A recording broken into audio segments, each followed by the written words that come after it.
Welcome, welcome. I'm not sure who's all here just yet. We're going to be having some people roll in as we go, but I do have a very special guest here today, and we have a bit of a disagreement, but we're friends. We're going to talk about it in a respectful manner, I think, and he's Canadian, so he's super polite anyways.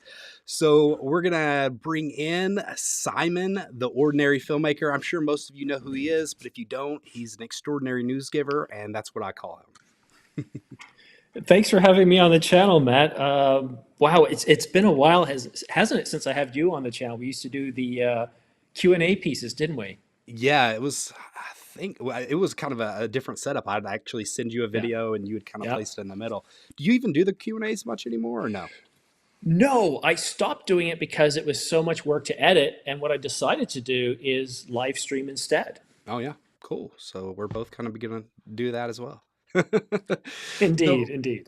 so we kind of have a little bit of a disagreement. We'll go into that towards the end. First, we can kind of go over some of the news that's out. You've been doing some pretty incredible work with actually doing the R6. So you've done some research behind the scenes. You're the one who broke that it's actually going to be a stacked sensor and not just a basically a reused or regular CMOS sensor, but it's actually going to be a BSI stack sensor.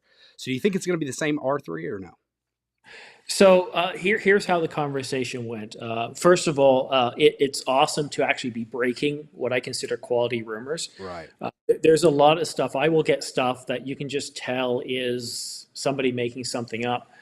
The person I got this source from, I wish I could say more, but I can't because that's part of what we do in this business. You got to protect your sources. Right. But what I say is that I've known this person for many, many years. Mm-hmm. This person is a very credible type person.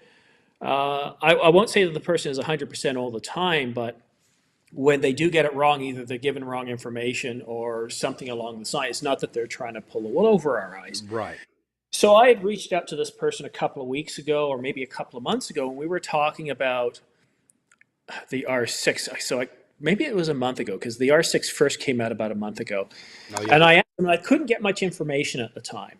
So then I thought, well, okay, a couple of days ago, I thought, let's try again. Mm-hmm. And it was in that video, you can see, and the person said, and I got to be careful because we're live here, because sometimes I let things slip. Yeah. But the I person won't said, bleep it out. I don't know how. I wouldn't if I were you either. What I basically asked, I said, is the R6 going to have a BSI stacked sensor or a BSI sensor? Because you can have BSI and not stacked, but usually Right. if you're stacked, it's all together. Mm.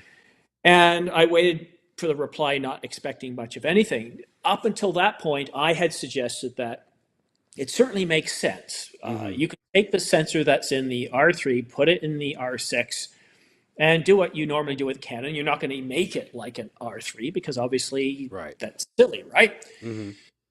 So I had postulated, I think Canon Rumors had postulated too, that it would make sense. And when it comes to the return on investment, sure, it's not cheap to do a BSI stack sensor, but to tool up and die a whole nother sensor just for It's another huge. camera, And the R&D. that's right. So that's huge too. So I don't have the inside numbers. I know it's plausible. So when I got the response, I kind of did one of these. And I immediately thought video. And then Yeah. immediately my inner brain just smacked me upside the head and said, no, dude, because look at that. Somebody could say, or a variant. That means nothing. Right. So I then responded with a very direct question. Thank you and all that. And I said, is it going to be BSI or BSI? Or no, is it going to be BSI stacked? And I got a response back, yes, sir. Nice. And so, I'll say this with any rumor, and I keep looking over here where my camera normally Yeah, is. my instead of camera's right up here. here, so I'm kind of thrown off. Oh well, we'll figure it out. Hey, I need to. by the way, if you're here and you're watching in the chat, hit that like button. It gets it out to more people, and we can have a better interaction. And we'll take some questions as well as things flow in. Sorry, continue your story. I spelled Joseph wrong. Sorry, Joseph. I was saying hello in the I go chat. by Matt, like moving Matt. So. Sorry, Tim. Yeah, that's right. Yeah, moving that. sorry, Tom. No, literally, my son ate salmon today, and my wife was just talking about it. It's like, you're really going to have to be talking about salmon, and I'm about to do an interview with Simon. I'm going to totally mix that up, like before long. You know, Steve, we got to stay on topic here. People are Okay, okay, dialing in George, for let's the go. R5. My wife's Asian too. She says, I can't tell the difference between your name and salmon. I just look at Can you tell the difference between me and a salmon? just call me Tom. That'll work. There you go. So back to the story. One thing I want to say to everybody watching, and I try to communicate this on my channel quite a bit as well. When it comes to rumors, no matter how good they are, no matter how trustworthy, how reliable they are, they're still rumors. And up until the announcement, things can change. I've seen Canon completely pull models. Remember the C90, right? Of a camera that doesn't exist anymore. Remember the 5D Mark V? That was a camera that existed but doesn't. The 7D Mark III, these were all cameras that were making its way to the production line, Right. but were killed. And I don't want to go down that rabbit's nest, but just keep in mind that until we get the official announcement from Canon or we get something in video and paper, you know, let's have fun with this. No, but yeah, I know be what you mean. cautious on making buying decisions. Well, I think that kind of burned us with the Sony A7R5 because Andre went so back and forth. He's like 95. It's not a new sensor. It is a new sensor. 95% to 30%. You know, and then at the end, it wasn't a new sensor. So it's just kind of, and they were tricky about it because they got you because they switched really fast over to like, hey, Yeah. do this. But I kind of stayed and see. My thing is I don't. Unless I'm reporting a rumor, I'm commenting. So it's not so much that I'm flip-flopping. Right. And I see this is very important to me. It's very important that I give credit to those that are reporting the news because it's a lot to validate. It's a lot to 3 years, and I've got maybe 2 people I can count as sources. Right. And most of those times, those sources are validating. So if I see something, you remember when I started, notice how I was always correct about the Canon R5? Yeah, you had some sources about that, I think. Right. So what was happening behind the scenes is as Canon rumors would come out with something, I'd reach out to my source and I'd ask a few other questions. And so I'll go out on the limb and say it's correct. So my sources haven't been necessarily helping me break information. They've been helping me kind of validate or get information behind the scenes, which helps me become more trustworthy, which even though the rumors, I don't want to be seen as somebody who's just making stuff up. Right. Now, I think that that's always important to kind of to play in that realm because I feel like we can kind of add to the conversation just by somewhat because we're always looking at the rumors, we're always looking at the new tech, so we can speculate quite a bit on like, oh, does this make sense or not make sense? But it is rumors, and some people get upset.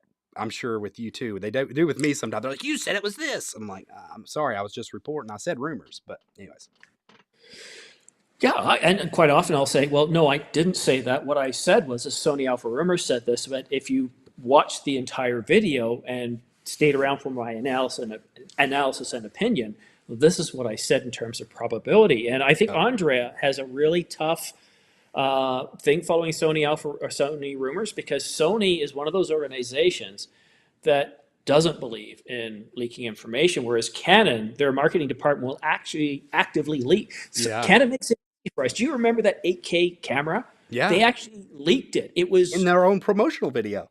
yes. They pulled it eventually because oh my god, we just leaked about an 8K camera that they still have. Yeah, I think that's coming at the World Cup. Personally, I think it'll be before the World Cup, at least in prototype form. Well, for heaven's sake, I mean, even a Fisher Price camera is coming out with 8K now, so it's hardly seeming innovative anymore. I'm just kidding. Technically, Sony just did an 8K with a crop and all that stuff. So actually, we got one question. Let's jump over to it really quick. It's from Joseph Glenn. I think this is good. I'm not sure if you'll see it, but I'll read it out for you. He just said, "Hello from Chicago. Hello back to you." And he said, "Just wondering what the Cripple hammer will limit the old R6 upgrades for the new R6 Mark II." So what do you think the Cripple hammer of the R6 Mark II will be? Because let me go ahead and share my screen really quick, because you can go here and actually see, I mean, the specs of this thing is nuts. Canon rumors, this is all, Canon rumor stuff. But I mean, it's pretty crazy stuff. So I'm going to let this flash on the screen. Can you see the screen, Sam? Not right now, because I know them all pretty much, but I'm actually broadcasting to my community that I'm answering questions. So we'll see if we can bring a few more people in here. Yeah, that'd be great. Be awesome. Yeah, if you hit that like button, I know we have quite a few people who are watching who hadn't hit that like button. If you do, it actually sends it out to more people. We can get more in conversation going, more engaging, and you guys can get your questions in. Cool. All right, so I think most of us know the specs are over. Actually been shown on the screen. Right here, you have the Canon EOS R6 Mark II specifications. They just say a 24 megapixel full frame sensor, but we know, or at least somewhat know, with some certainty, that it is going to be a stacked BSI sensor, which is amazing. It's going to have dual pixel RAW burst, dual pixel CMOS autofocus, in-body stabilization, of course. Digital teleconverter, that's interesting. We'll go over that more. The 12 frames per second mechanical, hybrid auto, 4K 30, no crop, 4K 60 still crop 1.1, barely anything, C-Log 3, cloud raw processing, RF, we know those lenses, dual card slot, SD card slots. So let's go back and we can talk about what do you think they're going to actually cripple in this camera? Well, see, here's the thing. If you look a little more closely at these, and if you want to leave those up on the screen a little longer, Okay. They're not really telling us much about the R6. Okay, so 24 megapixel sensor, great. Right. Again, most likely it's going to be a BSI stack from what we're hearing. But, not rocket surgery there. They're saying it'll do 4K 30 uncropped. Again, not rocket surgery, not for what the R6 can do. And 50, 60 frames per second cropped. Again, where's the details behind this? So there's not a lot of information. So I'm looking at them on the screen here. And yes, we know it's going to do Canon Log 3 HDRPQ, which is nice. 12 frames per second mechanical, well, same as the R6. So if you scratch off things we already have with the R6 Mark I, there's not really much there. What I want to know is, okay, let's find more information on the sensor. It's looking like it's BSI stacked, and that's awesome because what that would lead to is better low light performance. Right? No, it's one of those specs that leads to multiple capabilities. And as photographers and videographers, do we want more megapixels? Sure. But what do we really want? And what we really want, Matt, is we want better low light performance. We want better ISO range, dynamic range. I don't care if the R5 Mark II, for example, has a 45 megapixel sensor. Give me a BSI stack sensor with better dynamic range, ISO performance, low light, but also give me one that's got reduced rolling shutter, although what is there isn't bad. Yeah. These are things that make a difference. So looking at the R6 specs here, I kind of yawned at them a little bit. They were very similar to the R8 specs. And look, you could like RFS lenses. Let's scratch that off because that's obvious. Dual CF Express card or dual UHS2 cards. Let's scratch that off. Cloud raw processing. Sure, we've seen that in other Canon cameras. Hybrid auto, we've seen that. In-body image stabilization, again, not a surprise. Well, of course, it's digital teleconverter. Is that just like a zoom? I mean, because we already kind of have crops, but that's interesting. I've never heard of necessarily said in that way, or am I mistaken? Well, different Canon camera models, and really what we're looking at here, and who was it who came out? See, when I prepare for my videos, I do a bit more research, but think of it this way. If you can simulate parfocal zooming, that's huge. So basically, if you're starting off, and I think the Sony A7R5 has something like this, but if it's the capability to allow us to go full sensor and then slowly come in and simulate parfocal zooming, that's huge. But with a 24 megapixel sensor, really, how much room are you going to get there? Right. Well, it is interesting. I will say, even with the Sony A7S III, they have their weird digital zoom thing, and it's really good. I mean, they do it really well, even with the 12 megapixel sensor. I mean, they say it doesn't really supposedly, it's doing it digitally. So obviously there's some degradation in the quality, but I mean, it's better than I would expect it to be on a 12 megapixel sensor. So, I mean, I don't know what you could do with that. So yeah, I can see what you're saying. 4K. Do you think we're going to get 6K at all in this? Maybe a 6K 30, or you think it's going to be downsampled? Just downsampled from that 6K. Well, as I've quoted on my channel, take a look at the Canon EOS R7. It does 7K oversample 4K, correct? Mm-hmm. What is that, around 30 megapixels, 32 megapixels? But The cheapest camera that Canon has released on the R system is the Canon EOS R10, $979 body alone. Hmm. And that camera there, it's APS-C and it does 6K over sampled 4K. Wow. Now with an APS-C crop, but no further additional crop in that one mode on that camera. If I had that camera, that's the mode I would live in. I build a fence around it, some flowers and animals. Hmm. That's the mode I would live in is 6K over sampled 4K. The rest, not too interested. So you're going to have a $2,500 camera based on the latest rumors. I could not see Canon not giving a 6K over sampled 4K. Now, 24, 25, 30, yes. 50 and 60, it's hard to say. Even the R5 doesn't have that. Yeah, that's true. Now the R5C does, and we can talk about that here in a minute here. So that's kind of interesting because I think that might be where we start to talk about why I think that it's possible, even though it would be bad business for us because we report the news and the rumors, but that the R5 Mark II may also come along in November. That's going to be well, we can talk about that in a second. Let's go back to the chat here and okay, so we got Edward just said, "Let's go." And then John, we all know John. He's good. Hello, at Moving Matt and Ordinary Filmmaker. He's like the coolest guy we know. And then Edward Scott said, full size HDMI. They better. Do you think that is going to be a thing? Full size HDMI? So there's been no mention of it so far. It I hope frustrates so. me. Here's the thing. Whenever you come out with a new camera, if you can use the exact same die that you had before Yeah. or slightly modify it, you're going to save yourself a ton of money. So if I was Canon, I'd probably just say, you know what, whatever is in the Mark I, you're going to get it in the Mark II. That's dangerous. No. Yeah, but we see companies make these decisions all the No. time. Yeah. It's not necessarily a cripple hammer. It's that, okay, The where do you compromise. want to?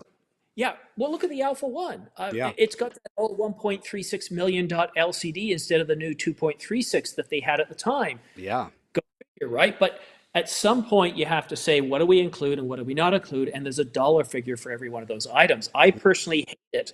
I'm always using that cable protector on the R5 when I go out and shoot. Yeah. I never use the Ninja because I never want to have to worry about it. Yeah.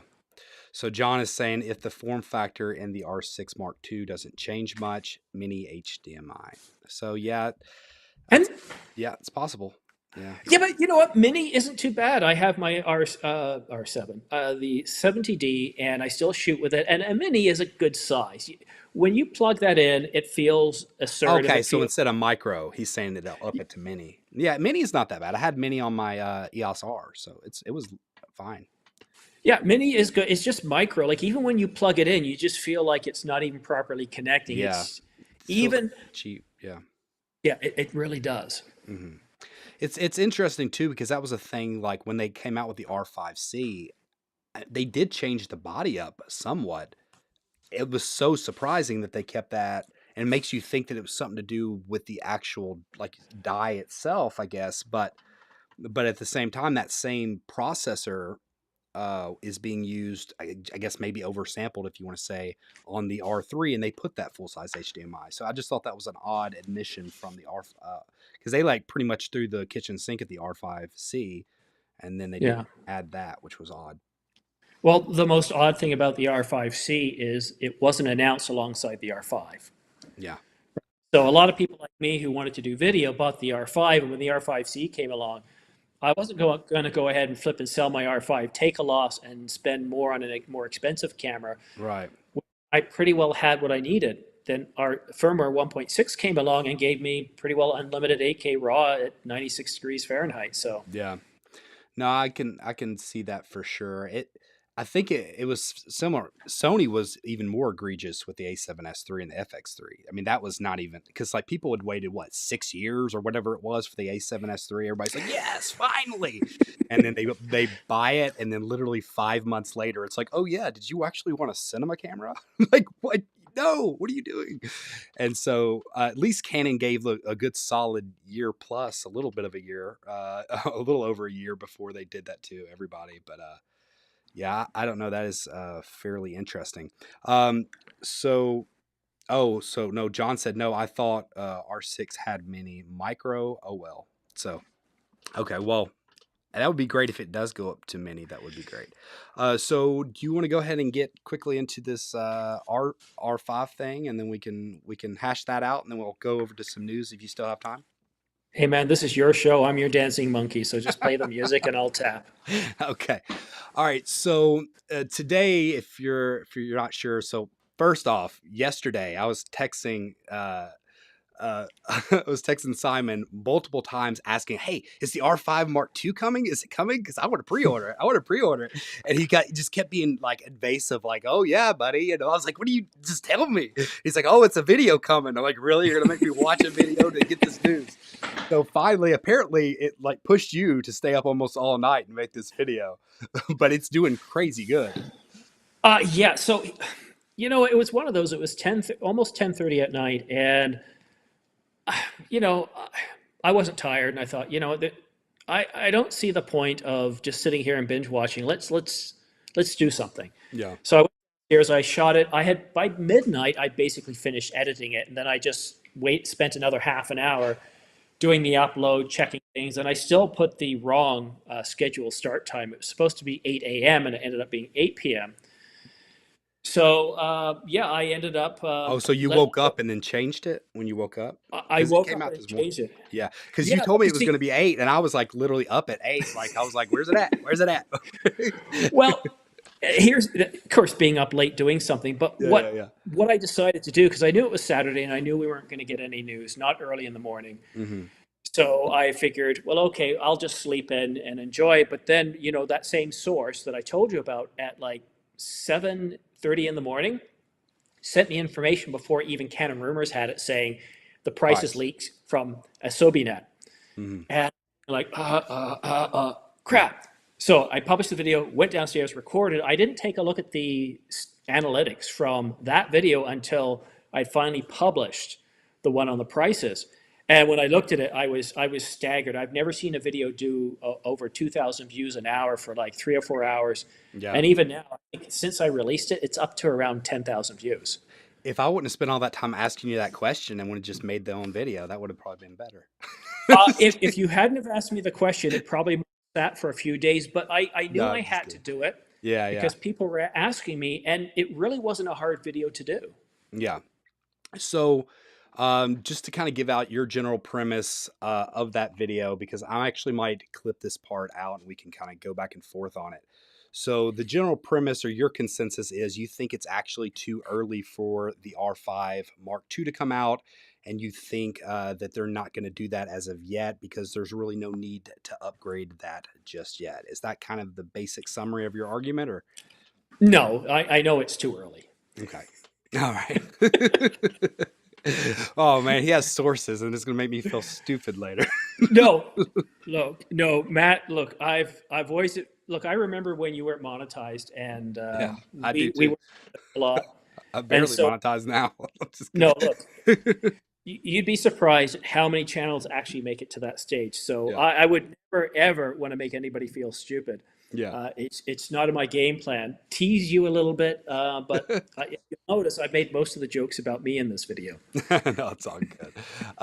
No, no, you've helped out the channel a whole lot and helped me out personally a lot, so I always appreciate that. So I guess give me your take on Sure. saying that you maybe don't have a source, but maybe you do, maybe you don't have a source saying that it isn't. Obviously, we hadn't heard any rumors about it, but the R6 has kind of snuck up on us a little bit. Further, It did. usually, yeah. Go ahead. Yeah, it snuck up on us big time, but still not so much that we, got the announcement the very next day. I think we could see an announcement as early as Tuesday, but most likely before the 16th, because you guys in the US, you have Hmm. your Thanksgiving, which is a whole thing, Yeah, and Black and Friday. halfway through Thanksgiving dinner, it's all about Christmas and Right. Black Friday. So, I have talked to my source, and he kind of is aligned with me. But let me give you my understanding of what makes sense. First of all, anybody who's in the market for the R5 Mark II is also potentially in the market for the R1. We know that the R1 is going to start getting leaked. Well, not leaked. It's going to start getting marketed by Canon around springtime, so March, April time. Hmm. So we might even get leaks before that, as we saw with the R5. We had this 5 or 6 month teasing of the R5, and I get a sense we're going to see the same thing with the R1. No, that makes sense. So if you've got this major camera that everybody's watching, it's are you really going to go ahead and try to sneak in the R5 Mark II right at the same time as the R6 Mark II, right around that pre-Christmas rush? Yes. Because I'm in the market for the R5 Mark II. If it comes out in 2024, I'll buy it. Yeah. But if they announce it now, I'm holding no matter how good it is, because it's really about that R1 that I'm following. So here's what else we have. We have the RP successor, which is, I think, going to be called the R9. Mm-hmm. That's supposed to be coming out and announced in the new year, as well as another camera that sits between the EOS RP, aka R9, and of course the R6, the R6 Mark II. So we've got all that going on. We haven't even talked about the R100. That's a lot of real estate.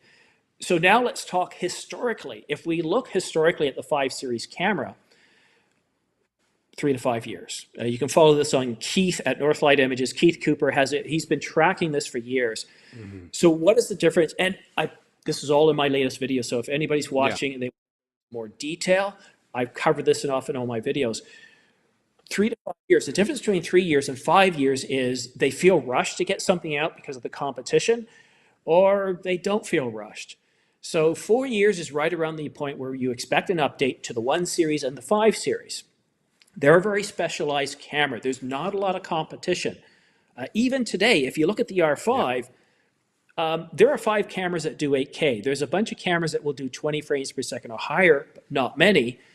So show me how many cameras that can do 8K raw video at 30 frames per second, Canon Log 3 that can do 20 frames per second lossless raw, electronic, 12 frames per second mechanical, good dynamic range, decent ISO, all that, you bake it into one camera. How many cameras can actually compete? So is there a huge need to waste money on developing a new camera when you can extend it out a little longer? And what I think would make more sense is 2020, the first half. But they could, I'm not saying that they wouldn't, they could go ahead and drop it outside of the R1 and maybe in the summer like they did in 2020. That is possible, but I rate that at around 5 to 10%. Mm-hmm. And 2024 is something like 90%. So let me give you, I guess, my perspective of why I at least think it is possible. I'm not going to say it's probable, because you give some really good reasoning to why it probably isn't happening. But the reason why I think it is possible is that I think that the R5 Mark II could honestly be a little bit like an R5 1.5. Does that make sense? So basically, if you did a very minor upgrade, because right now, if you really look at the R1 with where the firmware is sitting right now, it's still, like you said, competes really highly in that market. Yes. But if you look at, like, say, for example, the R5C, well, the R5C had that same Digic X processor, so they obviously have some extra room to go if they want to crank up. So they have some extra room to even push 4K or 8K 60 or 4K 60 downsampled if they wanted to with that same processor. The biggest problem was the battery life. So that was the biggest issue with that situation, actually controlling those lenses. So they had an issue with the power draw situation. So what I think is possible, so if I was going to create, quote unquote, the perfect camera or whatever, you could keep the same sensor because it's a good sensor. It's not the best sensor, but it's good. It got better dynamic range with the R5C for however they processed it. Gerald Undone said it's a little bit better of dynamic range with the R5C. So whatever they process it differently with, R2, R5 Mark II. So that's like the first thing that you would do, get a little bit better dynamic range, but keep the same sensor. And then you would put a full-size HDMI because everybody would want that. And then you fix wobble gate. And seriously, I found a fix to wobble gate. Oh, you did? Uh-oh. Yes. Okay, well, you really, they say you fix wobblegate. You understand. So even more so, you fix wobblegate. And that's really what you would have to do. And so you could somewhat use a lot of the same components, not much more R&D. And the other thing that we have going is so many different companies right now are preparing for layoffs next year and possibly like a recession over the next couple of years. So they could look at and say, okay, well, this Christmas, more than likely, if somebody's going to spend money, they're maybe more likely to spend money this Christmas than the next 2 or 3. So that might be part of their thinking as well. Like, let's, do a minor upgrade, even because it's already awesome, and sell a battery grip even, do better, power draw, and then get a little bit of extra money out of this sensor and everything we already have. I think when it comes to the 5 series and more so the 1 series, when we're dealing with professional cameras, that doesn't really work so much. When you're looking at like the R6, which has got a lot of competition, there's an awful lot out there. You got to stay on top of things. I mean, it's certainly plausible, but here's what I think is going to happen with the R5. Whatever new image sensor is going to go inside that new camera, that R1, that's going to be the new image sensor they're going to start dropping in everything afterwards, like they did with the Digic X. Mm-hmm. So the R5 II will have the new Digic X image processor in it. Sorry, the new Digic image processor in it. Mm-hmm.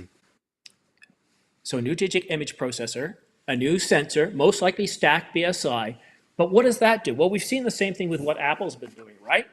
Mm-hmm. Each new successive model where they're able to use less power, less voltage, be able to stay longer, you might be able to do more with the R5 and still stay with, I don't have any of the batteries here, but the standard LP-E6 NH batteries.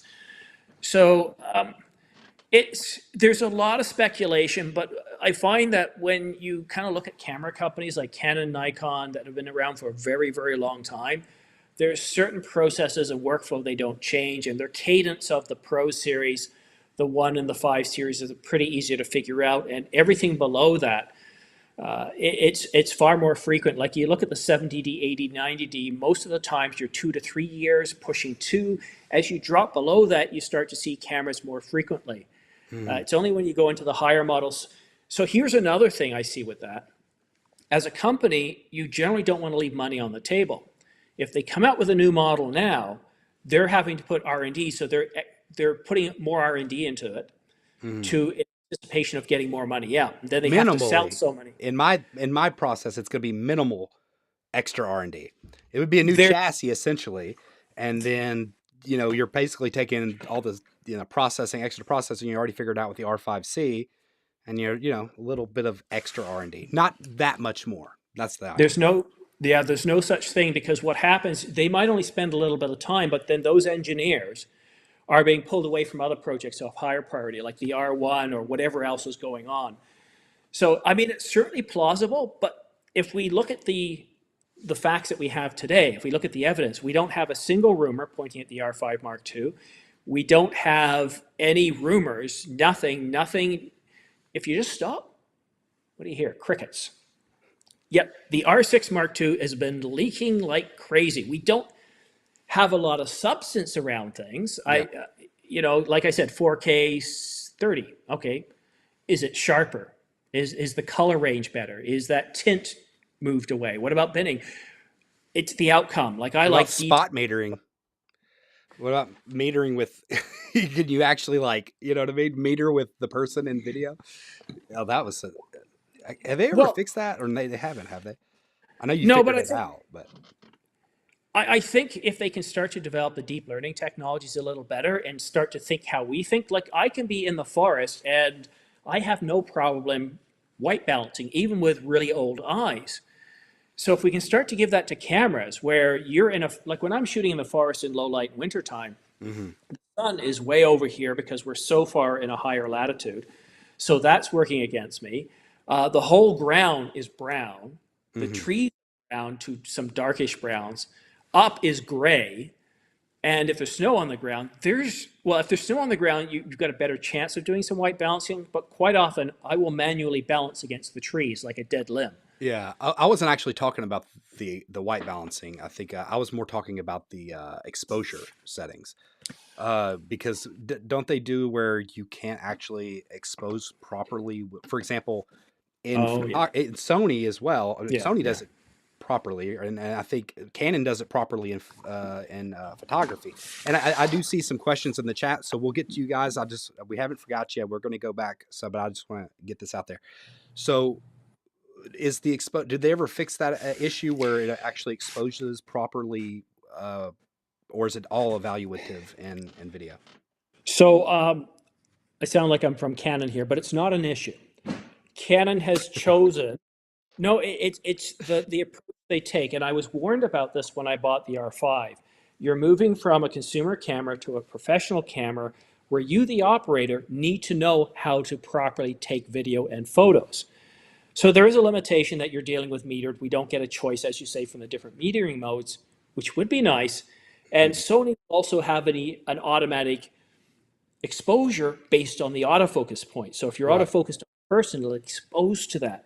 Hmm. Canon, what I've had to learn to do since I've had the R7, R5, see, I do it live as well, is I've learned how to properly identify. So for you as a European male, I probably want to get the IRE that I'm focused on when I'm shooting Do it. to around 65. So I'm learning to shoot properly how people will shoot movies. My wife, she's Asian, so I'm going to bring that down to about 55 IRE. And if somebody's got African descent, I might bring that all the way down to 45 or 35 IRE. And once I started thinking that way, I never had a problem with exposing in my videos with a Canon R5. So Canon's approach with the R5 is, look, you've bought a professional level camera. We've taken all the training wheels off. There's no automatic modes except for one, which is so automatic it's useless. You don't have any. The idea of an automatic mode on the R5 is TV and AV or FV, where you can set ISO and f-stop and auto, and you can set the shutter, or you can set the f-stop and the ISO and let the shutter float, or you can let them all float. Honestly, I always forget because I never leave manual. I never. I mean, I leave autofocus, but I never leave manual settings or my custom settings. I never even deal with automatic aperture, auto shutter, or any of that stuff. I just once you learn it, especially in video, you want to keep it to that range anyways. So you just control it with whatever other settings you got to dial. Well, that's it. So when I go shooting, if I'm going to shoot in the forest, I'm going to grab the 15 millimeter f1.2, put that on the camera, because I know when the low light really dips down, I'm going to be able to pull my focus. And I start to think, I know in this part of the forest, I'm going to need to do an f3.2 with an ISO float and a shutter of 160. Right. So you start thinking as a professional, whereas I still believe it would be really nice to have that as an option in the R5. It is. But it's not that it's an issue, because I remember watching Casey, A Camera Conspiracy, and he said, it doesn't work. And I kept thinking, yeah, it doesn't work. But what I realized it was is my ignorance as a filmmaker, and I had to learn more. And yes, having some more tools in there would certainly be beneficial. Right. But like what I shoot now is awesome. Yeah, but it took me 2 years to get there. That's true, and I guess that's the biggest part of the issue is the fact that I think the option is nice, and it is a tool that it takes one extra part out of the equation. I mean, if you're worried about because if you think about Canon in general, Canon is known for being a little bit more of an automated system or closed system than Sony, with its crazy amount of choice in pretty much every camera you get, like 10 different color profiles. So for Sony to have that option and then Canon not to is, you know what I mean? It just seems a little bit difficult. And No, yes, art doesn't have it either. So it's all evaluative. I agree. If you essentially in video mode gave us evaluative, partial, spot, well, Autofocus. that would be a whole right. And on the manual side, if you allowed us to choose that, but also say, I want to target the autofocus point for an IRE off, well, that would be even better, right? Yeah. So and what about the R5C? Does it do that with their cinema menu or no? I wonder. I'd be honest with you, I don't know the cinema line too much. Yeah. It's not. It's way above my price point to be able to even get a hands-on with those. Yeah, I got you. But yeah, it is interesting. But I would put that in the R5 Mark II. If it happened, I would like that option because I just think, anything you can do. I mean, technically, we could all say we're Panasonic and we don't really need autofocus because you're not a professional. But you know what I mean? We can just be that way if we want to. But we have autofocus because it helps. Yeah, no, I really hope the S series, again, that's another potential refresh this coming year, right? Is the S line. I really do hope they bring that, because you know what? Honestly, I shoot with manual focus quite a bit for the channel. But that's usually when I'm doing product shots or reviews because I want to make sure when you're really up close, especially with a macro, you Hmm. want to nail where that autofocus point is, or it Yeah. just looks weird. Yeah. No, I like, I don't know if you know who, you probably know him, Philip Bloom. You ever heard of Philip Bloom? Yeah. Yeah, we've talked before. Yeah, he's a Yeah. nice guy. Yeah, so I have his like setup for my A7S III. Like he like his presets, and he like explains why he does it and how he does it. And so I use that, and it helps because basically I have a button that flips from manual to auto, but yet you still can kind of stay like, for example, if I want to focus in on something in the distance, I just flip it really quick to manual, and then I can kind of do the pan where this is all blurred out, and that's right there. But Hmm. you can still use the auto really fast. So, anyways, let's jump over here really quick to the chat because we are getting pretty backed up. And I said you said I only had you for 30 minutes, but we've already went over that. I don't want to press my luck too much here. So I'm let's. awake, so we're good. It's just when I first made that comment, I was after 3 videos today. Uh, I was feeling beat. But see, the thing is, this isn't work to me. I enjoy this. yeah, this is So fun. if you want to grow some legs here, we can take this out a little further. All right, yeah, we can for sure. I want to actually touch on. We'll answer these questions, and then I want to break this XT5 news on air. We can do that if you'd What? like. Yeah, What? There's an XT5. you didn't know this from Fujifilm? Yeah, no, I did. Oh, I'm but just trying. but it's coming in November. Boom. Yeah, that just got dropped. Yeah, this okay. Sorry. Anyways, no one expected that, myself included. All right, so here we go. Okay, I'm hopefully I don't mess up your name, Ahmed. He said, "What is better for portrait photography, Canon R5 or Sony A7 IV?" He repeated that. I mean, obviously, I would say on most accounts, I would give it to the R5. But I mean, I don't know. Would you say the A7 IV maybe a little bit with better dynamic range, but your R5 you maybe have a little bit better on the megapixel side? And what would you say? Where's your mind going when you think about that? I've just asked him 20 questions in my mind. Yeah, Ahmed, right, it's a good question, but you haven't given us enough information. So, right. what kind of portrait photography do you do? Give us Hmm. that information as well. Is cropping something important to you? Hmm. Uh, um, Price is do you ever need to shoot high speed, or is that not such a concern for how you shoot? right. Uh, Shutter 'Cause sucks on that. Yeah, sorry, rolling I, shutter. I I would almost change the question. It's not so much I in a way because they're both decent cameras. Hmm. What what I would really look at is what kind of lens appeals to you the most because this is more about lenses and a Yeah, lens family type of focal lengths you want to shoot with and who you think makes the best glass for this because I probably get crucified for this but lenses are far more important to me than a body hmm, as Timeless said too studio lighting matters as well but it's really about really good quality glass. And then, if you see that both Canon and Sony provide the glass you want, then it's easier to dial into the A7 IV and the R5. But they are very different cameras and they're very different classes of cameras. yeah. That's The true. R5 is going to give you 20 frames per second if you need that. That's why I asked about high speed, Hmm. 12 frames per second mechanical. But do you need video? Because you're also paying for a really awesome, 8K raw, 30 frames per second Right. Canon Log 3. You've got a completely different class of video. But if you don't need that, Right. if I you're flying guess around, portrait photography overall, more than likely, you wouldn't need the high speed. I mean, I guess because it's not action photography. So to that it, degree, that's not there. it's neat. It depends. Like I've seen fashion photographers that just like go crazy, right? Because they're trying to capture that micro moment and Oh yeah, you know, yeah. they'll just sort of spray and pray for just a short second, just a little bit, and they just try to do that. But that's why it's about this gentleman Ahmed and what he's trying to achieve. I always try to get that because when somebody on my channel, they always ask these questions: which camera is better? I almost always respond back with a bunch of other questions because I can't do justice to say one camera over the other. I think they're both good cameras. But it's really about your lenses. If you're doing fashion portrait, then maybe I think a 15 millimeter is really, really awesome. I think it's one of the best lenses out there. You want one that's really sharp. Hmm.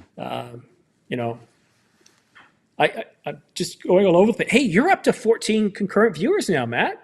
Well, I think it's all thanks to my guest, is what I believe. It's chemistry between the guest and the host. There we go. I appreciate it. And since we do have 13 people here, if you could hit that like button and we can get this out to even more people, we appreciate it. So speaking of lenses, I finally got my hands on the Tamron 35 to 150 f2 to 2.8. Ooh. Love it. Love it. And I'm selling a lot of other lenses and because it like replaces so many different lenses for me. So anyways, let's go back to the chat and keep this thing going. All right. So from there, Edward Scott said, with the R5 getting the overheating under control and the release of the R5C, I'm thinking Canon feels like they're good and there's no need to put out a Mark II just yet. Well, fine. No, I'm just kidding. You're probably right, Edward. Okay, John says, I agree, Edward. Thanks, John. The R5s are flying off the shelf, and Canon have bigger fish to fry now, e.g. the R1. So John asks, guys, any more word on RFS lenses? And so we can go back. You might have an answer to that. What do you think? Yeah, so all the rumors were pointing towards a fall announcement of several lenses, and there was 5 of them that were supposed to come out. And at the time, I said, look, here's what Canon Rumors is saying that might be coming out. And then at the end, I said, but based on these focal lengths, I think it's somebody's wish list and not what Canon's planning on doing. If we were to get some RFS lenses, I was really expecting Canon to announce an R100, kind of like an SL2, SL3, and give us some RFS lenses at the same point. But we're getting the R6 Mark II in November, which I didn't expect. So I don't think we're completely out of chance of getting some RFS glass. But yeah, this is proving to be one of those strange years. Traditionally, before 2020, no cameras were announced in the summer, and nothing was announced after November until January again. Then we had the R5, the R6, and the A7S III, and here we are now, according to rumors. Mm-hmm. And I've never seen such a flood of information before. I think this thing is definitely on. The R6 Mark II is probably going to come in the next 2 to 3 weeks. 2 weeks now. It's gonna be good. So yeah, that what would really help out with the RFS lenses if they opened up that mount to third parties. Well, I say this a lot. When I had my 70D and I went to the R5, like you have no idea how it's like a fish jumping onto land. It doesn't know what to do. Mm-hmm.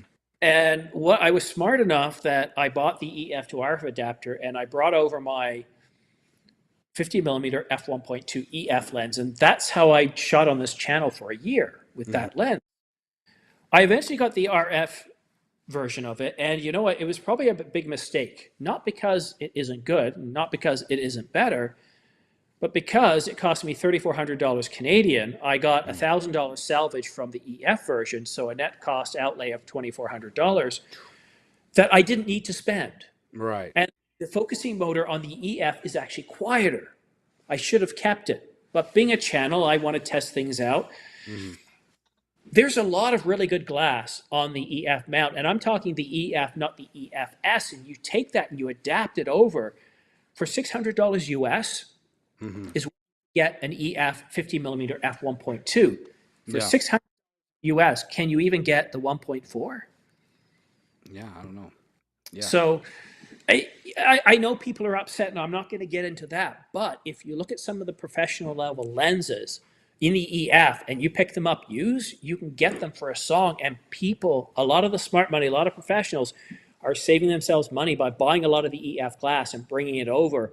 Sure, the RF glass is quite often a little bit lighter, or it can be better optically, or it can, it's a combination of weight and so, but the question is when you make money off something, if you're not rolling in it, you have to make some careful buying decisions, and EF is always going to be better than an RFS or even an EFS.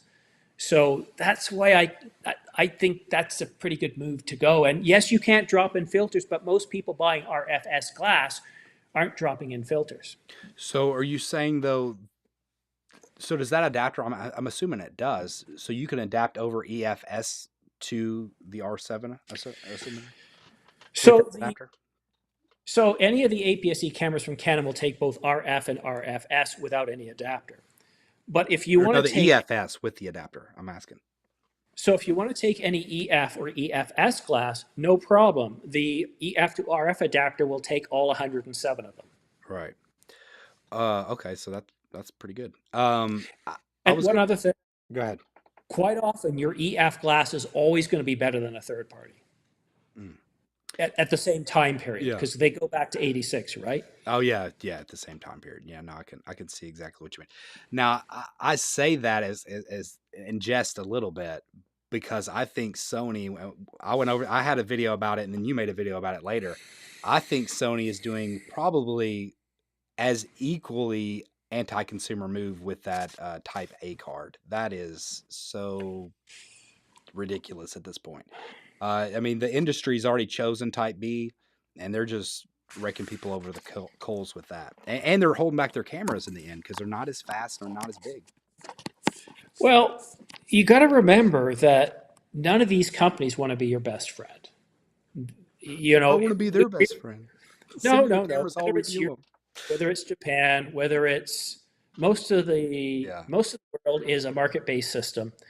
And in a market-based system, especially if you trade on a stock market, you have one primary overriding goal, and that's to provide value to your shareholders. Mm-hmm. And nowhere does that providing value to your shareholders say you shouldn't do things like Canon's doing or Nikon's doing or Sony's doing. If they're generating revenue and you're willing to buy it, guess what? Yeah. Right? Yeah. Now, how you wrap it up, like I think how Canon communicated that you need to now be an authorized, you need to get permission to use our technology. Yeah. They didn't communicate it at all, and I think it just, I was completely surprised by the level of feedback. I thought I might get a couple of thousand views, and I ended up getting tens of thousands of views on those stories.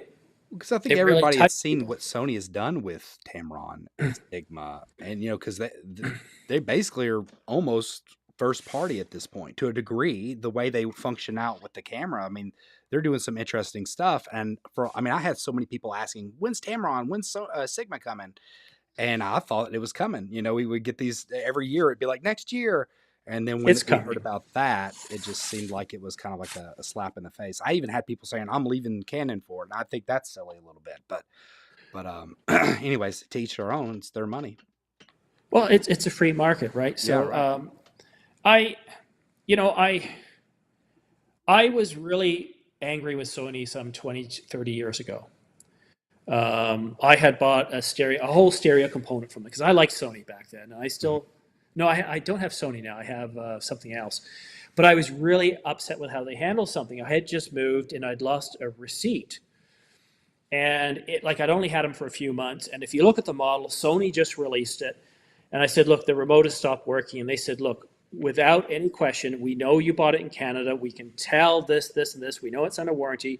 But without a receipt, we're just not going to help you. And I said, are you sure you want to do that? Because this is probably going to put me off your gear for a very long time. And so I did. I said, I'm not buying it anymore. And I did. My first Sony purchase since was the PS4, so some 20 years after. Mm.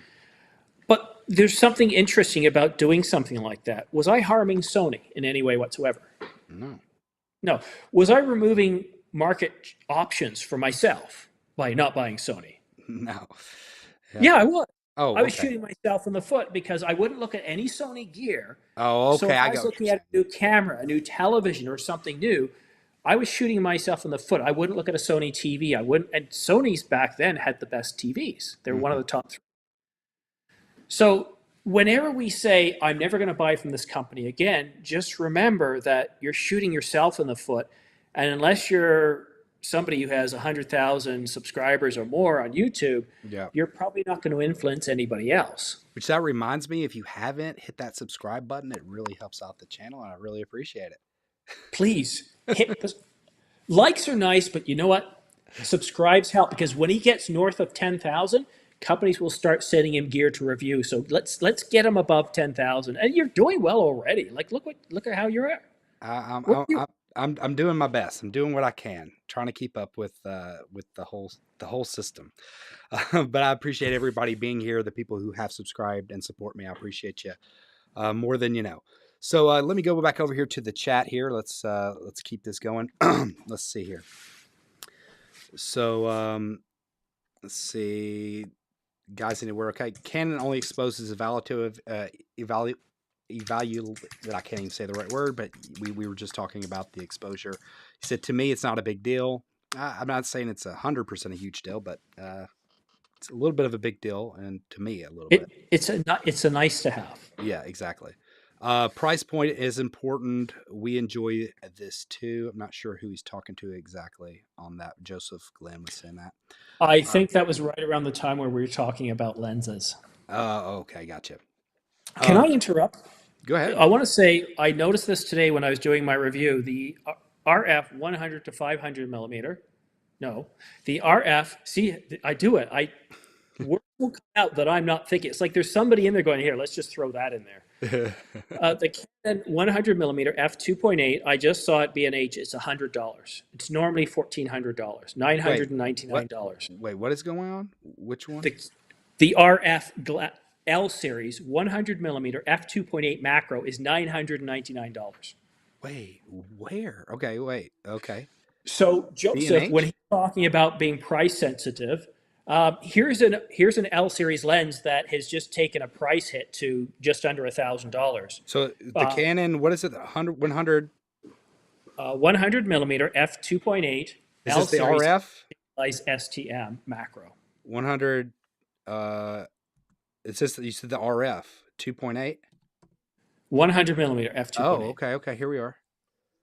Wow, $400 savings right here. Everybody seeing my screen? I hope so. Here, no, I meant to be screen sharing.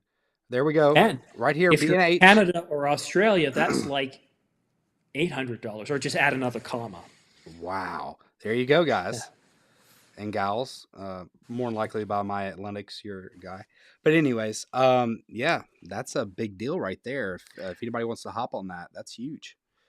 Yes, that's really a big deal. And Matt or Tom or Steve, whatever name whatever you're we using, call ourselves. yeah. If you're not using affiliate links, consider doing it. Yeah. B&H denied me. I have Amazon, but B&H said, no, sorry, not yet. I'm like, what? Are you kidding? Well, what I can do is I can reach out to my contact at B&H, and I'll send him your email, say, look, you give this guy a chat. He's starting out. He's making great progress. Because whenever you do talk about something like this, I always have links in my videos. Yeah. It doesn't cost anybody anything. And if people like your channel, like if I have my own channel, so I use my own links to buy stuff on my own channel. But it's a way of giving you a super thanks or a super chat without actually costing them any money, right? So yeah, no, it definitely and helps. you can do it with Amazon too. Yeah, I do have it with Amazon, but I haven't had much success with it yet. But I think I need to push it more. I need to make video reviews and let people know, hey, I like this or didn't like this, but it's down below, and kind of push it a little bit more than I do, apparently. No, the secret to that, I'll be honest with you, is when a major camera like the Canon EOS R6 is coming out, cover it, stay on top of it, and then as soon as it's announced, you want to have your own video with the links in there, and then people will, you might, even if only you get a few of them, that's, you're not. Steve, that's bit me, though, because Amazon doesn't offer pre-orders. B&H does. Yeah, but so you have both. Yeah. No, I know. Right? No, of course, if I had B&H, that would be great. That's the point. I don't have B&H. I have Amazon. So, yeah. See, guys, this is how we make a little bit of extra money so we can buy the expensive Canon gear to review it for you. All right, let's go back to the chat. Give everybody what they want here. All right, so Timeless Truth says, great guest, Matt. Yes, sir. Studio lighting. I think he was talking about portrait being important as well. Agreed about a glass 100%. So he's agreeing with you that the glass is where it's at. Joseph said, I own EF glass because of price. So going along with what you were saying about that adapter. That adapter is a big thing. One thing I didn't like, which Sony's like this no matter what, but I don't like that they don't allow the shutter to go down the same way that they would if you have that adapter on. You know what I mean? Like I like the shutter guard on Canons to go down. I like that. And when you have that adapter, the shutter guard doesn't go down, or at least it used to not. So I don't know if they changed it.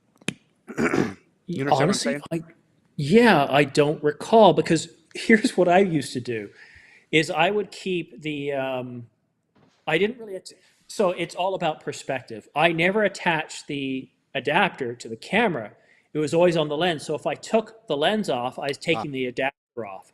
yeah, So but I never noticed that happening, honestly. yeah. I usually, because sometimes I'll shut the power off like I did when I was recording a video this morning. Mm-hmm. Went to the breaker or the main board and I shut the power off and everything went down while I was still recording, and I just thought I'd lost everything. But I've completely lost the point I was trying to say, and just I can't recover. Yeah, we're just talking about the thing. It's all good. We'll get to the next one. All right, so all right. John says I agree at Ordinary Filmmaker about cheap used EF lenses. It just seems silly to bring out the R7, R10, and maybe the R100, but only 2 native RFS lenses. Hence my question. And then he follows that up with, I sold my last 2 EF lenses and bought the RF 14 to 35 f4L because of the $400 price drop, way overpriced before that. So that's interesting. And then he's just talking about and then Tom, our Ordinary Filmmaker, said, Tom, what camera do you shoot with? Yeah, okay. So and then he was talking about the price drop. So right now, speaking about what I shoot with, I have the Sony Yeah. A7S III that I'm shooting on right now. That's my primary go right now.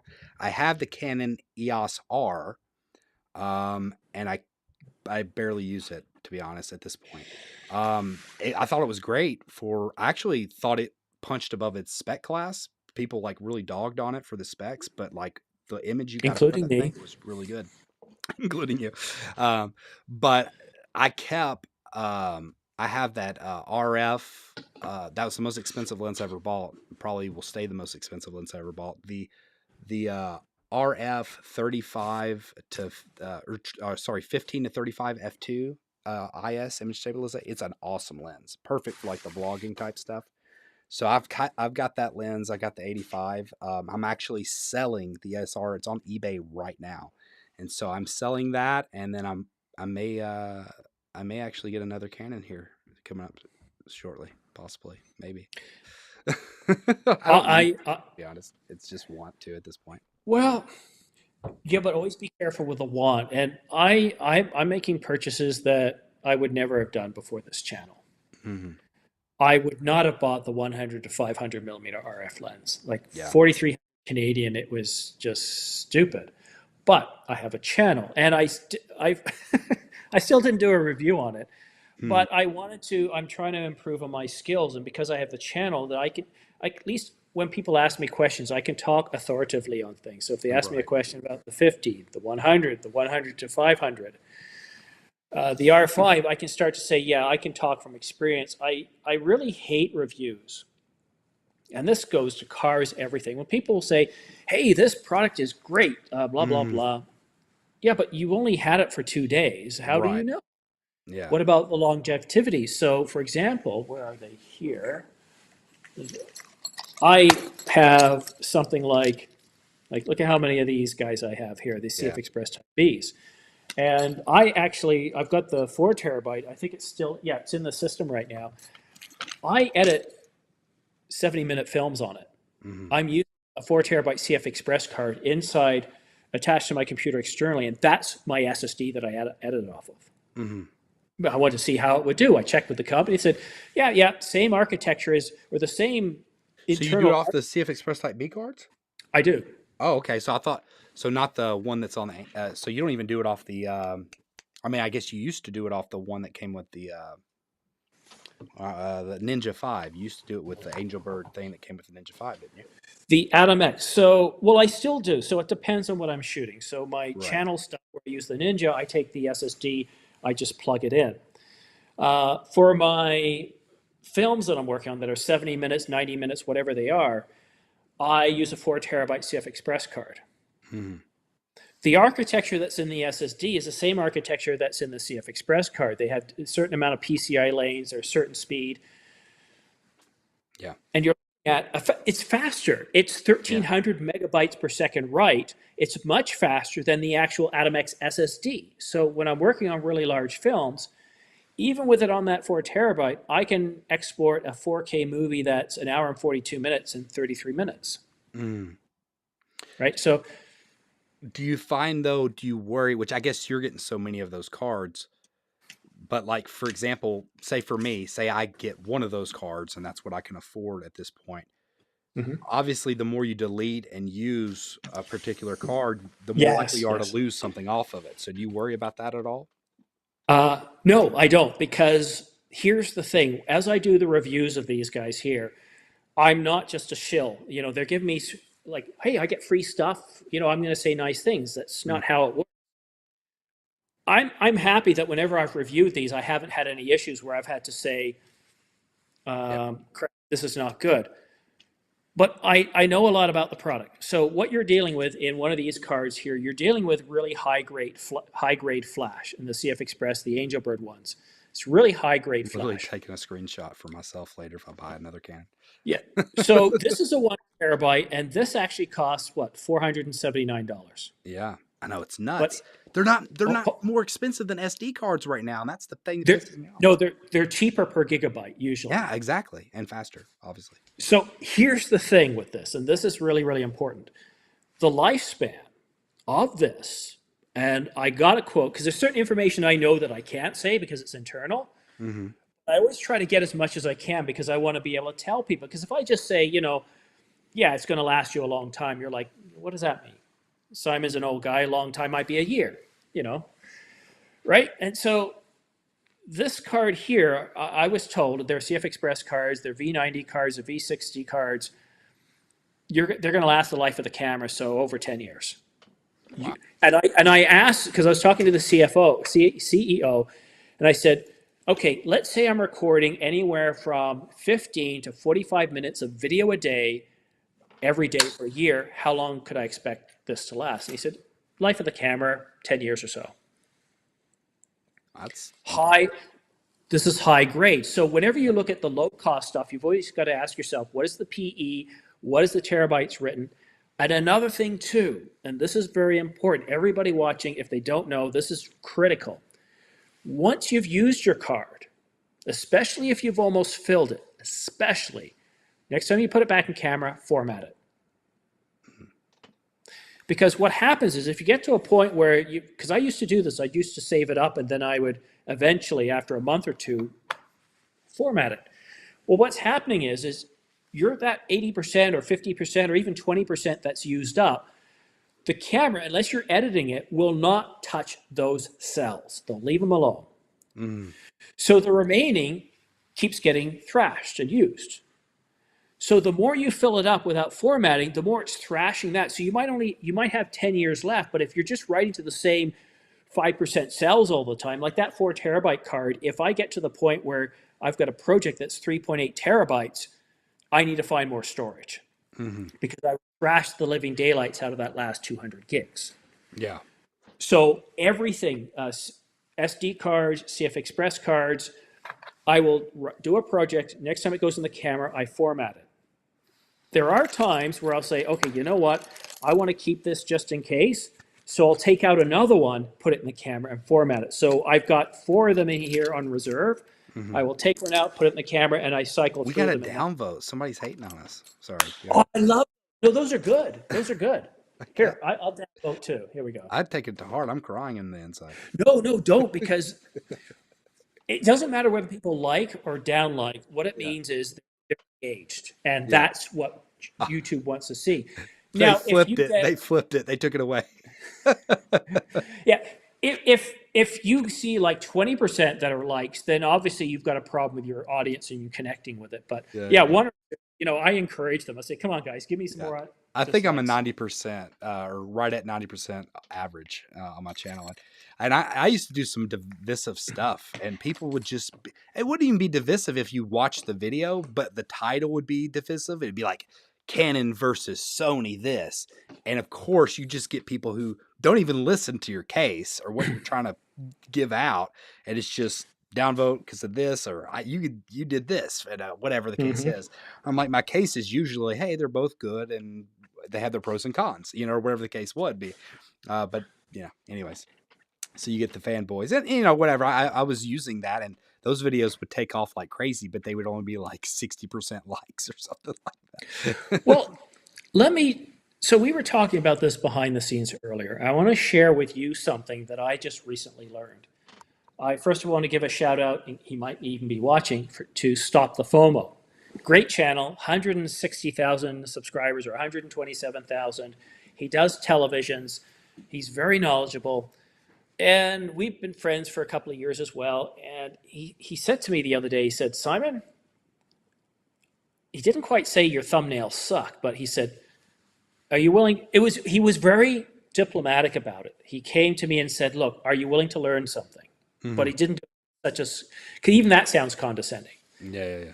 And I said, buddy, you're at 127,000. I'd be an idiot not to listen. All right.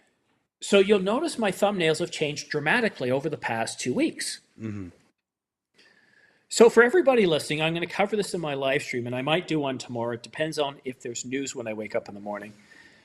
But I was told that your thumbnail is the most important thing you can possibly do to attract an audience. You can have nice cameras, nice lighting, good audio, have a good sense of humor, but it's all about your thumbnails. And the going trend is not to be crazy, not to do Canon versus Sony or anything like that, but to capture the emotion of what the video's about. Mm-hmm. So if I let's take a look at the one for the R5 this morning, so it's topical. And if you look at my thumbnail, I'm going like this, smiling with an R5, and I just say Canon laughs. Mm-hmm. And then if you look at the description, the title says Canon R5 Mark II, Canon laughs at the A7 R5. Okay, so it's getting a little bit controversial, right? Yeah. The description says, is Canon laughing at the R5? Not me. Will it rush out the Canon R5 Mark II? So if you looked at the thumbnail, title, and the description, it's all about, hey, is the R5 II about to get rushed out because of this new camera from Sony? Is Canon feeling threatened? Mm-hmm. And then watch the video. It answers that question throughout the video. But then I also say, okay, look, you're here. You obviously want to know about the specs. So here's what we know. Here's the time frame. But here's the why. I'm all about, let's focus a little bit of time. It's over here. A little bit of time on the what. Then I'm going to spend this much time talking. So everything's reversed. I'm going to spend this much time on the why, and then the rest of the time on the result. Because what people tune into is not about the what. It's the why and the result. Mm-hmm. So that's why I give my analysis and opinion, because a lot of times, like Canon Rumors does a lot of great stuff. And some people have accused me of copying. And even Craig, the former owner of Canon Rumors, has told me, he says, and in several interviews, no, because what you're doing is you're providing analysis and opinion. Here's the news, what I'm leaking, but now help me understand why this is relevant, or if this is good, or if this is bad. Right. And at this point, YouTube it's hard to, I know some people like to try to keep it that way, but YouTube has became a thing. Like if you look at Lou Letter, I don't know if you know him, or Lou Later. He does Unbox Therapy. You probably have heard of Oh, that. yeah. But he has a whole podcast called Lou Later, and they're basically just going through the news and like talking about the news on their screen, and it's just a website, So it's like, it's public domain at that point, and you're changing it, and you're making it into a different medium. So it kind of is what it is at this point. The internet. Well, no. It's you've got to ask yourself simple questions. What are you copying? Are you copying some sort of something that's copyrightable? Well, no, news isn't copyrightable, and which is not based off of anything, is certainly not copyrightable. Right. But if I just blatantly read off, like you see some YouTube channels, all they do is they take what Canon Rumors does, they don't even talk, and they just flash it up like a PowerPoint presentation. Mm. So how are you giving me any more value? You're showing me the same stuff, but you're not giving me the probability why this makes sense or why it doesn't. Right. Or even giving your opinion of those specs, even. Yeah. So changing the thumbnails now, I've gone to an emotion response. It's been, I've seen a huge improvement. One or two people have said they've unsubscribing because of it, and that's fine. Yeah. If my growth doesn't matter to you, well, okay, I'm not going to cater to what everybody does. But my friends watching, most of my viewers, they go like, okay, you're trying something new. Sure, where's this going? Mm-hmm. I'm always trying something new, trying to improve. And from what I see, it works. I mean, look at Mr. Beast. Look at a lot of these channels out there. What are they doing? Yeah. Yeah. Yeah, some of them overdo it, and I'm Yeah, trying yeah, not yeah. to be that guy. I am still myself. I am not going to shill anything. I'm not going to be not me. The biggest thing I've tried to do over the last 3 years is try to be more myself in front of a dead eye, a camera that Yeah, has yeah, no yeah. emotion, right? No, yeah, that's a big thing. I feel like I'm finally getting to the point where I can put up the camera and talk to it like it's a person. And I think that's important. And I feel like I've had some growth there because I know in the past, like would sit down and it would take me 30 minutes flubbing all my words to get to a 5-minute video, where now it's like, well, I can take 10 minutes or 12 minutes and then I get a 5-minute video. So it's just kind of, I don't know, that's kind of where I am with it. But yeah, let's really quick touch on this, and I'm actually gonna have to cut it off because my son's gonna have to come down here and go to sleep. So I told my wife it would be up until 9. It's 9:15, so I'm sure I'm gonna get some looks here in a minute. Give me just a second. I want to go over here really quick because I know a lot of people might be waiting on this, and we can segment this part out. So I just did this. I'm going to wait a second because you might catch up on the screen as you share. So I think this is fairly interesting. I know a lot of Fujifilm lovers out there. My first camera was a Fujifilm, so I appreciate that. But the Fujifilm X-T5 will shoot 6K 30 video, so it's not going to have the 8K, and it is supposed to be coming out in November. So it's going to be shipping mid-November, and they're going to have the announcement the 2nd of November. So what is up with November, and what is up with Fujifilm? Because nobody expected this before, like February or March. But that's interesting. What are your thoughts on that? It supposedly has the same sensor as what is in the XH2, so it has that 40 megapixel sensor, but they're not going to do the 8K. So I'm assuming it's going to be some kind of cropped 6K 30 or maybe downsampled. I don't know. What are your thoughts? Do you have thoughts on that or no? Yeah, well, I couldn't care less about 6K other than the downsampling to 4K because we shoot in standard definition. Most of us shoot full HD. It's 4K, then it's 8K. So anything in between to me is a downsample. So I want to know, what does it downsample in camera? What kind of log profiles does it have? Film simulation modes? What are its stills capabilities? What is its price? So how does it relate to the HX2 or the HX2S? Because I don't know, based on the price point of those two cameras, I thought those were really good cameras. So yeah, I think it's interesting to me because I didn't expect, because of the pricing of the XH2, I didn't expect this XT5 to come anytime like any time soon, I guess. You know what I'm saying? Like, I was so shocked that they're announcing it this fast. So it makes me wonder a little bit about what their thinking is, because I mean, how much do you undercut it? You know what I mean? Like, at that point, like, how much are you segmenting out? Because usually the XT5, people get upset because the XT5 comes in really close to their, flagship XH, and, people get upset by that. And if it's coming out like a month or two later, I mean, I don't know. It's interesting. Yeah, well, it's sometimes how companies price things. They don't often put out a product so you'll buy it. They'll put out a product so you'll buy the one above it. Yeah, that's true. So, kind of like they could do that with EOS R5 Mark II, where they could make that 42.99, and then drop the R5 Mark I to 36.99, and they'd push you up to the other. I don't know. If I was a standard consumer at this point, Canon, I think BSI stacked would be one reason to get me to upgrade because then you're doing that stuff that everybody wants. Professionals, low light Right. performance, isodynamic range. Outside of that, I mean, look, I could be shooting with the R5 for another 10 years without needing an upgrade as a professional. It gives me everything I need. Right.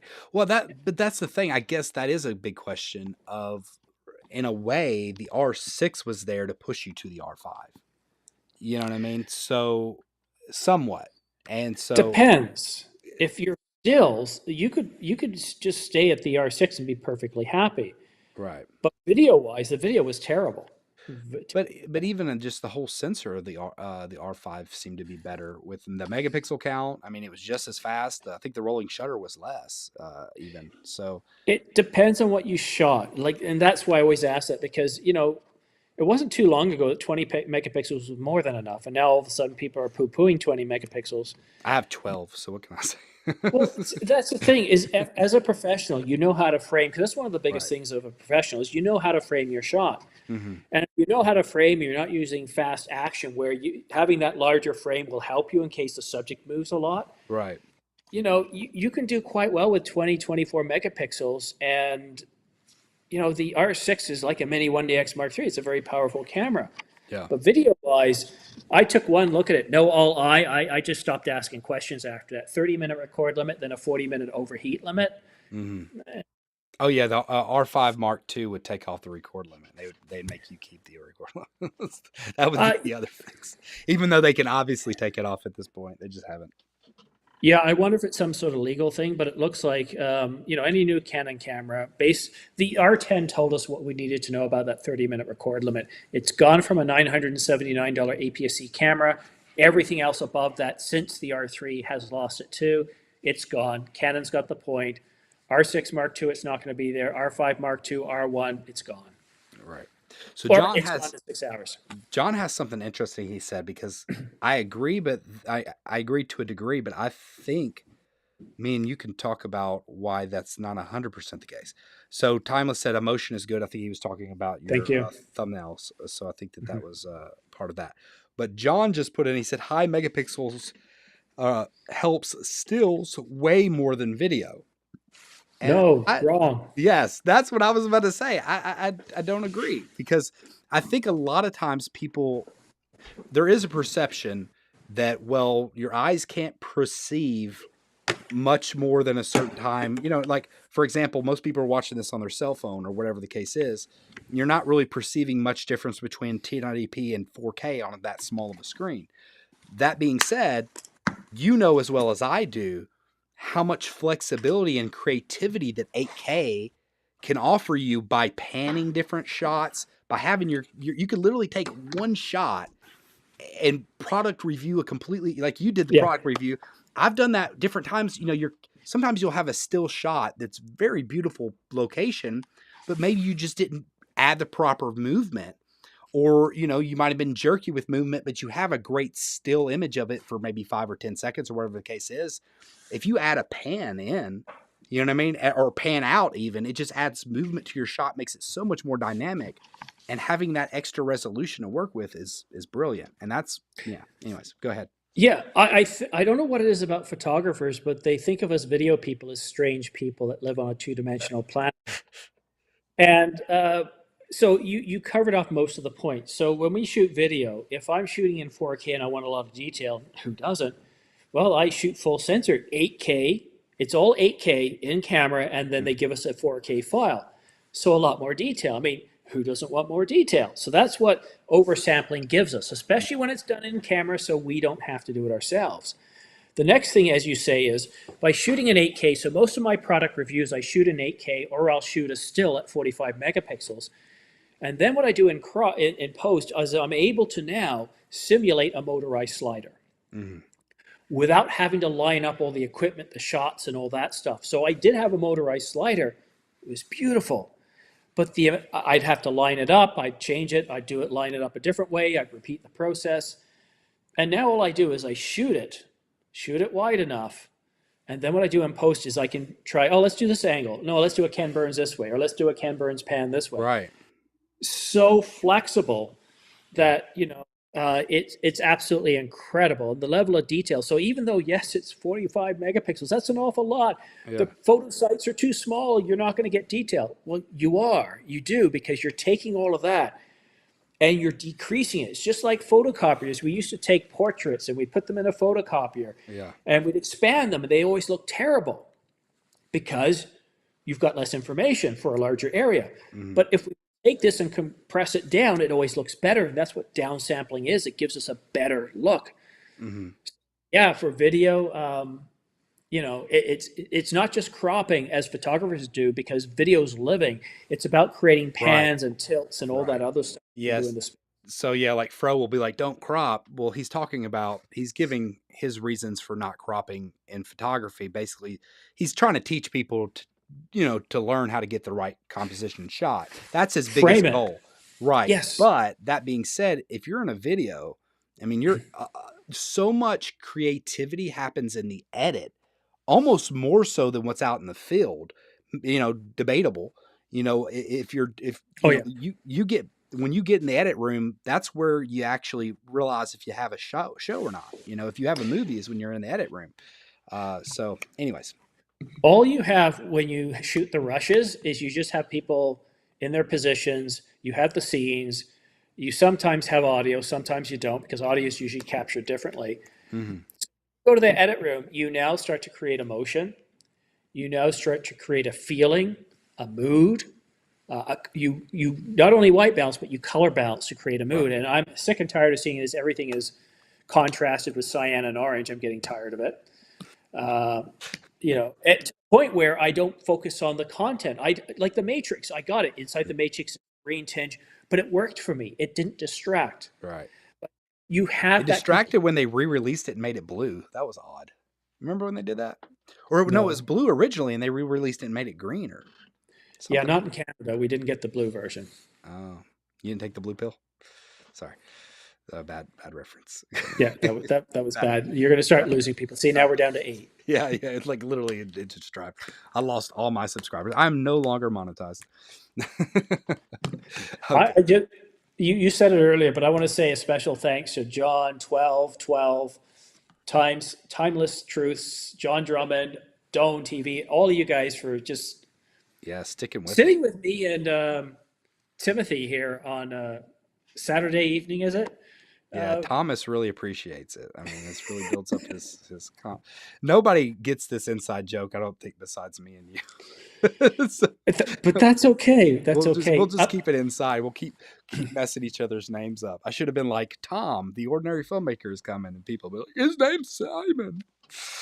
Anyways. Yeah. Funny. All right. So yeah, Don TV also said, OMG, awesome collab, guys. Yeah, Don's awesome. He's been a big guy for us. Big guy, helped me out a lot, and appreciate it. Of course, John as well. Everybody. John says Timmy. That's funny. Call him Tim all the time now. Always. That's good. But yeah, I honestly, I think we could continue talking for hours, and I appreciate it. But look, my backlight just went out. My battery died. But yeah, I appreciate you so much coming on here, Simon. I really do, and teaching me your ways and breaking my hopes of getting an R5 Mark II in November. But no, honestly, I really may wind up getting the and like I said, I don't know 100% because it's not necessarily have to have, and I wonder if it could be a distraction. I noticed because I'm trying to make travel films now, and when I was in Vietnam, I really realized I had all these different lenses, and I did not use near enough of them, and because it was just, you're in a location, you're trying to switch and do something, and I just realized in my mind, I'm like, I need two lenses. I need this Sigma 35 to 150, and I need a 16 to 35 for my vlogging, and I'm done. And so I'm literally getting rid of a lot of lenses, and for Sony, obviously.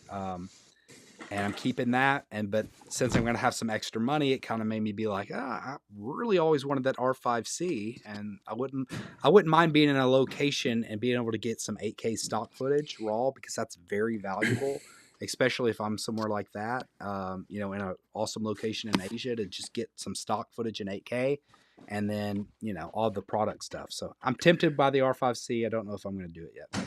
What I recommend when it comes to, if you go the Canon route, is I shoot whenever I go outside. I'm keeping my Sony, by the way. FYI, go ahead. Oh, I'm not trying to give you either way, but what I use is, if it's sunny, my go-to lens all the time is a 24 to 105 f4. Mm-hmm. It's incredible, really great. I don't shoot with ND filters. Just make sure the sun's behind you and you're golden. Works every time. You're outside in the sun, f22 all the time. When I'm in low light situations, indoors, in a forest, any really overcast, I put on the 50 millimeter f1.2. The RF version is very expensive, but I would get the latest version of the EF, which you can get for probably around 600 US. Really good for low light, really nice and sharp. The focus motor is quiet enough that you could have a shotgun mic on top and it's not going to be a problem for you. Wow. So those are the two lenses I use the majority of the time. Now, if I'm shooting wildlife, that's when I'm going to pull the 800 millimeter or the 100 to 500 millimeter. If I want to shoot up really close and get insects or the land of the small, that's where I pull the 100 millimeter. But the 24 to 105 and the 50 on full frame, it's all I use. So yeah, what I still have, see, I'm not going to be buying any more Canon lenses. Well, now they're on sale, it makes me tempted. But I have this f2, which is not bad for the price. It's pretty good. It's a micro, that 85 micro RF f2, and then I have, like I said, that 15 to 35, which is the best wide angle that I've ever had. And so I would probably just keep those two lenses still, and then keep my Sony gear. And I actually see there's a log converter over that you can get that's pretty accurate, and you can do stuff like that. So I don't know. I'm tempted by it. I don't know if I'll wind up pulling the trigger. It might not be worth it, but anyway. For your travel stuff, honestly, I think a zoom that covers 24 to 50, that's where I spend most of my time. Right. That 24 to 50. It's, I love shooting at 50 a lot. I love the look of it. 35 also works, but not enough to get a 35 prime. And 24 works when I'm trying to really go wide. Mm-hmm. Wide enough that, I don't feel like I didn't get all that. But right. I find that 24 to 50, like that 24 to 105, I live in 24 to 50. Yeah. Rare do I go 105. Yeah, no, yeah, for sure. And I have that Tamron 17 to 28. It's just too limiting. I'm gonna sell. Yeah, it is. I would rather have the f4 PL version that's out. I'd rather have f4, because I notice when I'm traveling, a lot of times I want to show the places more than be at f2 anyways. And then with the A7S III, I mean, the low light, I don't have to worry about it. So yeah, you're doing travel, so unless you're you really don't want that shallow depth of field. You want people to see the detail. That right. Being stuck at f22 outside on a sunny day when you're in Tahiti or in Vietnam, that's where you want to be. Yeah. Or f20, f18. Like, I understand you do some sharpness, but you want the detail. That's very, very important. I will say this really quick, because I hear my son's sleep music is literally turning on right now. I've got to go to bed. Okay. All right. So, yeah, I get it. To help out people with Sony, because I had this question before and you were helping people out with Canon. If you have the A7S III, a lot of people are upset because of the low light being so high, the second native ISO being at 12,800. What I've done, and what basically is what Cine EI is doing, if you have ND filters on it, if you have to go past 2,000 ISO, you just jump up to that 12,800 and you stop down with the ND filters, and you do not get noise in that camera, in my opinion. Yeah. So, and this goes to any platform, you really have to know what you're shooting with. So, for example, if I shoot with Canon Log 3 all the time, and what you have to understand, if you're going to shoot at Canon Log 3, you're going to set, you want to set your, this is one of those cases where you want to set ISO to auto, because it's not going to let you go above 800. Yeah. because to get the most dynamic range for Canon Log 3, you need to not go higher than 800. You want to shoot as much as you can around 800. Mm-hmm. However, if I can't shoot around 800, then my next best option for noise and all that is 1600. Right? So you really have to know your camera. You have to know whether you're shooting in a log profile or if you're shooting 8-bit, 10-bit. All these things have different effects on how things look. And it makes a huge difference in how things look. So if on that one, especially if it has dual native or dual That's base what it is, ISO, dual native ISO. right? Yeah. I believe the Canon R5 has it, but I don't even need to know. I just know from shooting. It's 800 and 3200 on the R5C, and I think technically that's what it is on the R5. They just do not market it as that. Well, we have a couple more questions. Let's get off of here, but we have just a couple more questions. I have to get off. Said great learning. Sorry, Don said. Okay, where are we at? Timmy. Okay, Don said just watch Ordinary Filmmaker video on the FX30. So it got me wonder if I should still go for it and order it or hold off for now until an upgrade. So I didn't get to watch that video, but I think it has something to do with them maybe being a little bit false with their saying they have a dual native ISO. But because I've heard that in reviews that it wasn't much of a thing. So I don't know. So do you want me to quickly give you the Cole's Notes version? Well, you maybe give it to Don more than anything. Yeah. Give him that opinion. That's what I mean. Okay, sorry. So here's the situation, and I'm not going to call Sony as to being lying here, because I think what is most likely happening is there might be some sort of bug, or they rushed it out the door like the R5 did without everything being fully baked. So what we're seeing is that the dual ISO on that camera, the FX30, is, I believe, 800 and 2500. Oh, is it? And several people have tested it. Stop the FOMO also did extensive testing with S-Cinetone and S-Log3. He also did it with the Alpha 1 that he has in the A7 IV. And what he said was when it came to the A7 IV and the A1, when he got to 2500, there was a visible, noticeable difference in the lack of noise visually without pixel peeping. However, he also double tested, and when it came to the FX30, there was no discernible difference in terms of noise at 2500 over 2000, but when he zoomed in, he noticed there was a bit more noise. So while they're advertising it as having dual base or native ISO, dual base is what they use, Sony's terminology, there's no evidence that it is actually there. So even compared against the A1 and the A7 IV, it's not there. So should you hold off? Well, let me ask you this question. Is that one of the major capabilities or mandatory capabilities you want in this camera? That will help you determine whether you want to wait or wait and see how this goes. Maybe call up Sony, ask them if they're aware of this. But I think more about this is going to come out in the days and weeks. I was a little nervous about putting this one out because I didn't have a lot of data points. And at some point, several people said they had the camera, they weren't noticing it, so I moved the video to unlisted. Well, Stop the FOMO was testing it out. He came back, he's got screenshots, he's commented in the video, so I put it back into the public. And so, yes, there definitely is an issue. We just don't know if it's affecting all FX30s or just a few, but it's definitely a concern at this point. Yeah. For me personally, if I was buying a video camera and it advertises dual native ISO or base auto and it didn't have it, I wouldn't be happy. Yeah, that's messed up. Okay, so Timeless Truth says great learning lesson. Then John said the 24 to 105 f4L is wonderful. It is a great lens, and I actually sold it a long time ago, unfortunately, but it was good.